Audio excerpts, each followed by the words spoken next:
All up in the Nolaverse, all up in the Nolaverse. There's community, fashion, entertainment, and play. What are we going to do today? Up in the Nolaverse.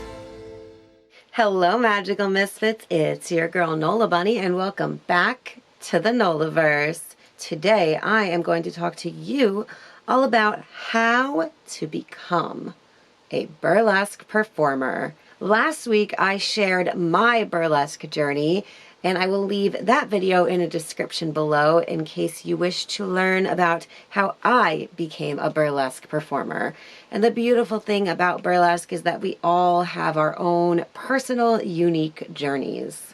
If you stumbled across this video after watching the Christina Aguilera and Cher burlesque movie, I might not be able to give you what you're looking for because that movie isn't really what burlesque is all about. It does have the costumes and similar dance moves, but there's only one actual scene in that film that's even slightly burlesque style. What is burlesque if it's not a film called Burlesque? Burlesque is the art of the tease. It is involving removing many layers of clothing and all the fun, exciting reveals that come from those removals. You are seducing your audience while you are up there performing a story that you created yourself and bearing it all. It is almost like a 3 to 5 minute movie that you are taking your audience into. There is a major misconception that burlesque is just for a specific body type or a specific age group or even a specific gender, but that is in fact completely not true at all. Burlesque happens to be one of the most inclusive art forms. There are performers who are well into their 60s that are still performing. Jo Weldon is one of my favorite performers, and I believe she just turned 60 years old. She's been around for decades doing her thing. And Dirty Martini is a brilliant example of a plus-size performer who actually is a touring artist with Dita Von Teese. Samsonite is a great example of a boylesque performer. So you will get entertainers of all shapes, sizes, colors, ages, what have you. There is space for everyone. That's not to say this is still the entertainment industry, that there isn't some darkness in the industry favoring certain beauty standards over others. There are very, very successful performers who break the mold of what the world tries to consider a conventionally beautiful person. Before filming this video, I did ask some of my friends and followers what they would love to know about burlesque, and a repetitive question that I got was, where do burlesque performers get the confidence that they have to perform this beautiful art form? My answer to you is that confidence comes from competence. So if you dedicate yourself to learning something and practicing it and really allowing yourself to get good at something, suddenly you are competent in that. And when you are competent in something and when you know what you are speaking about without needing a script or preparation, if someone could just throw you on stage and say you have 5 minutes to speak about this topic, those topics that you are able to just blurt out no matter what, that is what you are competent in. And you are so competent that you can confidently share this at a performance level. For some, that may be art. For others, that may be music. For others, that may be costuming. And if you talk to any of those people with that one talent, they might not feel confident in something else. For example, I don't feel confident as a singer. I've had people always tell me, you have such a unique speaking voice. Have you ever thought about being a singer? And you don't even want to hear me sing in my shower or on a long car ride. But If I took vocal lessons, perhaps I'd be fantastic and you would want to hear me. And just because you're confident in one part of your life doesn't mean that you're expected to be confident in every part of your life. There's many captivating performers who get off stage and don't feel comfortable speaking to others and want to go directly into the green room. Then there's some people who are great public speakers, wonderful at going out, and are always going to make friends. So how do you become competent in something that you have no actual experience in yet? In the realm of burlesque, there are tons of both online and in-person classes. You can look up where you live and try to see if there is a burlesque class in your area.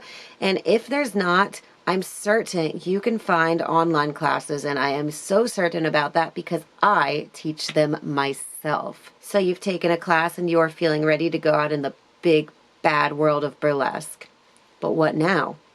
How do you become a part of the community? Allow your mirror and camera to become your best friend. Before anything else, it's going to take some exploration. You want to play around and see what certain moves feel like and look like to you. Perhaps you even want to perform for your friends and you guys can brainstorm together. I don't really like that move. Maybe you should try doing this one instead. Or, hey, you looked really, really good doing that. You should play off that vibe a little more. While I definitely suggest immersing yourself into the talent that comes before you, I also suggest spending time with yourself and developing your own style. It's great to get influenced by brilliant people who are doing the thing that you are trying to be a part of. But sometimes we get so interested in watching how it's done and mimicking that we're not developing a style of our own. And if you really want to be a burlesque performer, it's important to have your own style. Although there is a burlesque formula, you're going to learn the formula once you've already developed your own vibe. And no burlesque performer wants somebody biting off their acts, stage names, or costumes. So you've been playing around in your bedroom, you're really feeling good about this striptease thing, but you haven't done a gig yet, and you really want to get up there on stage. What now? It only takes one act. Brainstorm with yourself, brainstorm with your friends, create a routine based off that style that you've been playing around with, and find a real show-stopping costume to go with that routine. The best burlesque performers in the world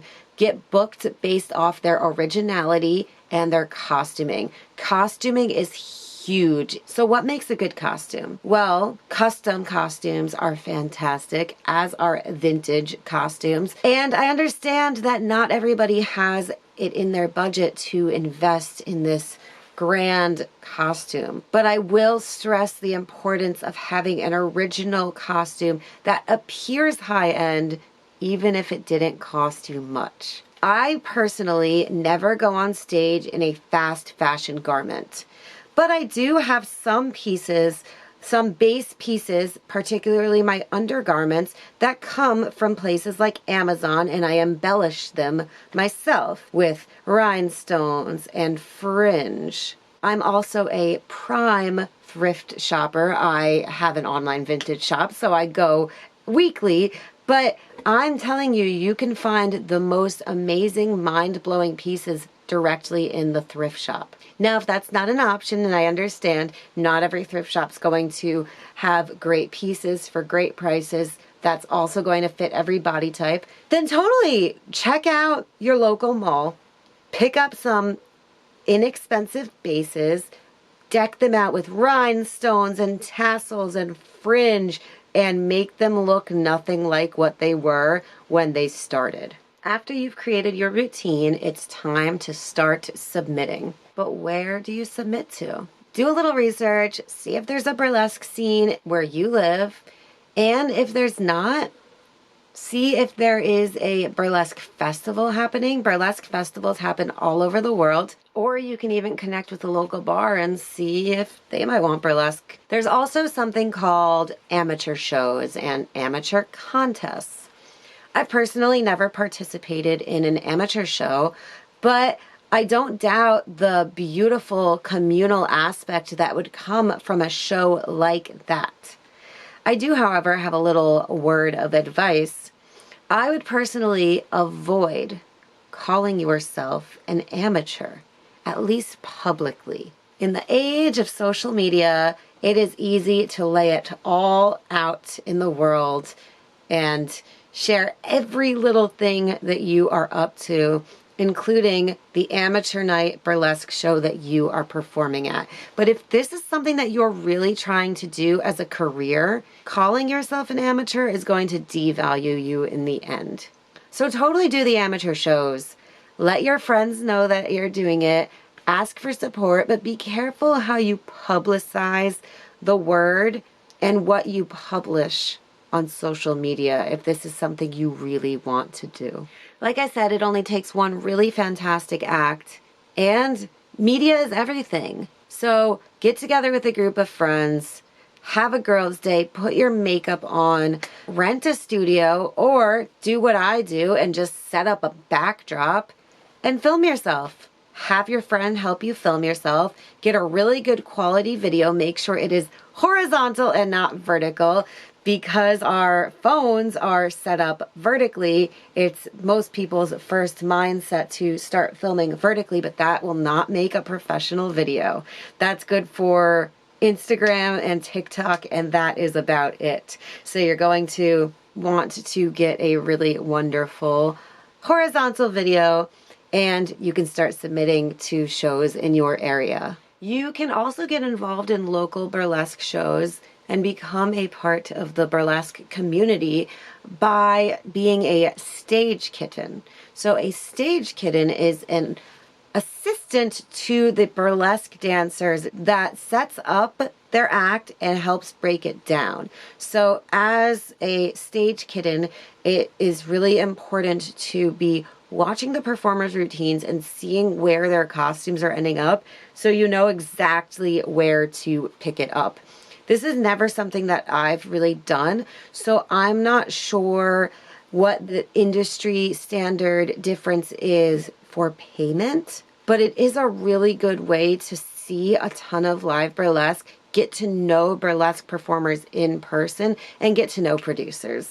My next tidbit for you is to be adaptable, because you will be thrown in situations and instances that you can't even fathom right now. I've been in the middle of a performance and my music just stops. Or I've shown up to shows at venues with the weirdest platforms that I'm expected to perform on. And I sometimes have to change my act to fit the environment. Which brings me to my next great point. Performing in bars and performing in venues that have stages are going to bring two completely different acts. So when you're performing in a bar, you're going to want to be really good at interacting directly with your audience. Perhaps that will mean going up directly to someone, taking off your glove and spanking them a little bit with it. Or maybe that means having somebody help you unzip your dress. Or you can sit on somebody's lap, or things that I would have done pre the times we're living in now is the good old-fashioned burlesque trick of taking an audience member's drink and taking a sip of it. When you're performing on stage, the shows are more an all eyes on me type of situation where you want to make sure that you're enticing the audience because generally they're all sitting down in a chair looking at you. So it's great to have acts that are more interactive and acts that are more stage specific. And it's also good to be adaptable and be able to switch your routines up depending on your environment. And another little note on adaptability is avoiding panic when your costume won't come off. This is every burlesque dancer's worst nightmare, but there are ways to handle it like a pro. Think about the character that you are playing in that moment. Is your character frustrated and you can give them one of these kind of faces? Or is your character silly and you can be like, oh, well, I guess this won't come off now. Oh. Or is your character a little shy? Oh, no, I don't want to show you. Oh, no. Easier said than done in the moment when it throws off your entire routine. But your job as a performer is to take your audience on a journey. And sometimes that journey is going to have unexpected twists and turns that are unavoidable. Off the top of my head, I can only think of one time where this happened to me. It was during my Cruella de Vil routine at Hell's Kitchen Lounge. It was actually my first time having a solo show. I was the only performer there, and my dress wouldn't come off. So it came off down to about here, and it wouldn't go any further. And I'm like, I can't break my dress, but the show must go on. So I have a little garter with a knife, and instead of it being this grand reveal, I just had to hike this long evening gown all the way up and show what was happening. Now the problem with this dress is that Michael was lovely enough to take the dress out for me a little bit. I found the perfect zebra print dress at the thrift store that was absolutely perfect for this routine, but it was too small. So Michael did take it out and make it bigger for me, except when I tried it on, I didn't try it on with the bra that I wear during the performance. And because of that, it was pretty much as tight as it was to begin with. And all these years, we still haven't. I've been performing this routine for years and we never fixed it. So pretty much every time I put it on, it's just thoughts and prayers. But so far, it only happened once, and you know what? The show went on. And while we're on the topic of Cruella, I also want to share a little bit of insight on how some performers can be, which is very natural in the entertainment industry. When I was creating my Cruella de Vil routine and I was looking for the perfect wig, honestly, I don't have the perfect wig and it could use an upgrade, and it deserves an upgrade. But I remember asking some questions in the Burlesque community Facebook group that I am a part of, and I was met with a lot of rude responses from my fellow colleagues. Many of them were telling me that I shouldn't create a Cruella de Vil routine because one already exists, and that I should watch her act to make sure that mine wasn't going to be too much like hers. Well, I never ended up watching her act because of the insight that I gave earlier about not getting too heavily influenced by other performers. I felt that if I watched her act, that then I would be really making sure that what I'm creating wasn't anything like hers, when I already had this really unique idea brewing in my own brain that was brewing long before I even asked for wig advice. Cosplaying as a Disney character falls under the nerdlesque category, and I am certainly not the first and will not be the last Cruella that has ever burlesqued, but I can say confidently that my routine is my own. Like most communities and industries, you're always going to find your people that are not welcoming you, but that doesn't mean that there will not be people who you will meet that will become your friends, like my friend Angelique Lachat, or my friend Jamie of Stage Stars Productions, or Vivi Noir. These are all women who I have had some of the most amazing experiences with and have always felt like a part of the team. Another friend asked me, how do I take myself seriously when I am being seductive? And my answer to that would be to not take yourself seriously at all, because burlesque is meant to be fun.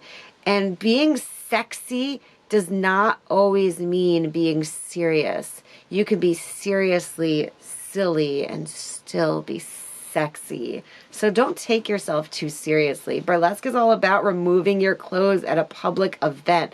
What's serious about that? If you want to learn more, you can get in touch with me via my Instagram, Nola Bunny Creations, or you can join my Facebook community, Unapologetic Play, so you are up to date with my classes. And if you are watching this in real time, I have a burlesque class coming out on August 24th. I would love for you to join, but if you're watching this way, way, way in the future, just get in touch with me and I can either teach a one-on-one or perhaps you'll be lucky enough to be finding out about me when I'm releasing my next class. I look forward to sharing with all of you and I'll see you next week.